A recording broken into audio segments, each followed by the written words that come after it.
Herkese merhaba. Su diyeti 1, 2, 3, 4, 5. 5. gün. Vallahi inanmayacaksınız ama ilk 4 güne göre bugün kendimi çok daha enerjik hissediyorum. Çıktım, yürüyüşümü yaptım, havada çok güzeldi. Uykumu çok iyi aldığımı fark ettim.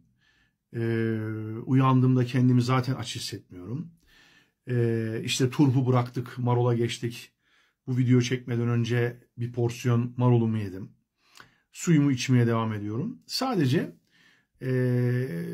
midemde gastrit ve yüksek bir miktarda helikobakter olduğu için reflü oluyordu. Marulla reflü olmadı ama olmak üzereydi. Bunu da aşmak için daha dik yattım yani bu şekilde. Yani vücut, kafa kısmımı biraz daha dik tuttum. O şekilde uyudum. Sonra da Google'la yaptığım araştırmada benim gibi bu gastrit ve reflü problemi olanların ilaçları kesmeye bağlı bu su diyetinde şekersiz doğal sakız çiğnemenin ve bir su bardağına bir çay kaşığı karbonatla karıştırarak onu yavaş yavaş içtiğimde mide öz suyumun ve asit oranımın dengeleneceğinden bahsediyordu. Ve bunu uyguladım. İnanılmaz rahatladım. Keşke bunu daha önce bilseydim. Zaten bütün bu ilk 4 videomda da anlattığım gibi su diyetinde bazı belli başlı ürünleri yiyebiliyorduk. O ürünleri diğer videolarda anlattım ama bu sorular devam ediyor gelmeye. Tekrar üzerinden kısaca bir geçeyim. Marul, dereotu, maydanoz, kıvırcık, turp, efendime söyleyeyim bir adet hurma, elma. Bunlar var ama çok garip sorular gelmiş. Et yiyebiliyor muyuz? Ya arkadaşlar su diyetinde yağ ve proteinden arınarak detoks yaptığımız bir diyet ya bu. O yüzden et yiyemeyiz. İşte kefiri çok soruyorlar. Kefir içmemeliyiz. Kefirin yağ oranı yüksektir. Yani probiyotiktir ama olmaz. Bakın bütün uzmanlardan edindiğim bilgiye göre benim az önce saydığım ürünler dışında bu ürünleri tüketmemeliyiz. Ayrıca su diyetinde gelen bir soruda ben doktor ve uzmanmışım gibi insanlar işte hiç adını duymadığım rahatsızlıklardan bahsederek benim böyle bir rahatsızlığım var ben yapayım mı? İlaçlarımı bugün keseyim mi? Arkadaşlar bu bir tavsiye videosu değil.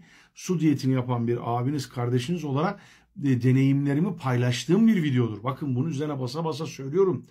İleri derecede kronik rahatsızlıklar olan bir insanın su diyetini yapmadan önce bir uzmana başvurmasında çok önemli olduğunu düşünüyorum. Bunun dışında kendimle ilgili bağırsak temizleme ilacını zaten ben yorumlarda yazmıştım. Bu ilacı eczanelerden tedarik edebiliyorsunuz. Uzman kontrolünde olmadan 2 gün bağırsak temizleme ilacını kullanmanız yeterli. Laksafit mi? O bir ilaçtı, öyle bir adı vardı. Yine yorumlarda yazarım onu soranlara.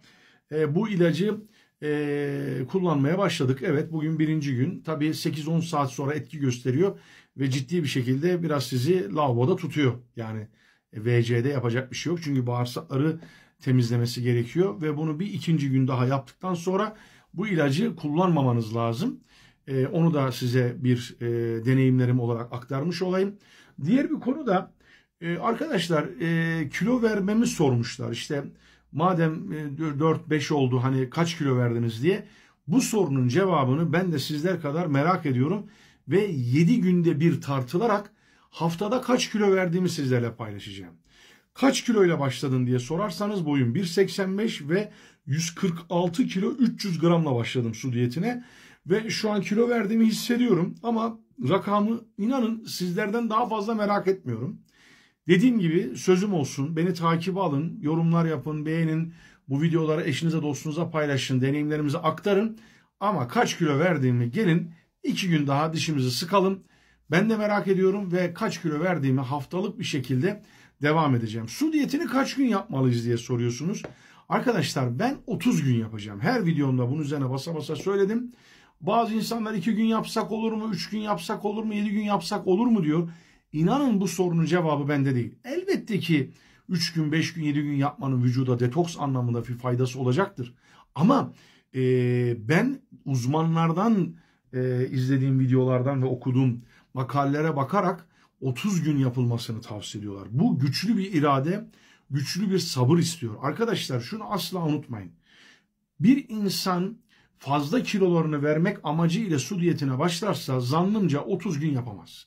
Çünkü insan bir yerden sonra alışkanlıklarını kolay bırakamadığı için etrafında yemek yenmesi, mutfaktan yemek kokuları gelmesi, evinizdeki bireylerin abur cubur yiyor olması bunlar sizi zorlar. Peki sen nereden aldın bu amacı derseniz bir takım kronik rahatsızlıklarım. Kısaca özetleyeyim. Horlama, uyku apnesi, egzama başlangıcı, midede gastrit ve yoğun bir helikobakter, panik atak ve aldığım aşırı kilolar ve halsizlik, yorgunluk ve en son yaptırdığım check-up'ta yoğun bir şekilde karaciğerimde ciddi bir yağlanma. İşte ben bu amaç üzerine 30 gün yapacağıma inanıyorum. Eğer 3 gün, 5 gün yapım, bir 10 kilo versem yeter deseydim belki bir gün bile yapamazdım. O yüzden sizlere özellikle bir abi olarak tavsiye ediyorum. Bir amacınız olsun. Neden su diyeti yapmanız gerektiğini bir amaca bağlayın. Yoksa bir insan sadece kilo vermek isteyerek herkes kilo verebilseydi zaten dünyada obezite diye bir şey olmazdı. O nedenle bunlara dikkat edin. Şekerli şeyler tüketilmiyor. Havuç demişsiniz. Havuç olmaz. Arkadaşlar havuç olmaz bu su diyetinde. İşte pancarı sormuşlar. Pancarı hiç duymadım. Ben olacağını zannetmiyorum. Ama az önce videonun başında paylaştığım ürünleri kullanabilirsiniz. Tekrar söylüyorum. Ben bunu bir tavsiye olarak çekmiyorum bu videoları. Ben bunu sizlere deneyimlerimi aktardığım bir video olarak çekiyorum. Bu konuda, bu yolculukta benimle beraber olan, videolarıma ilgi alaka gösteren, beni takip alan bütün dostlara, kardeşlere şükranlarımı sunuyorum. Yarın yeni bir videoda inşallah videolarımda sizlere deneyimlerimi aktarmaya devam edeceğim.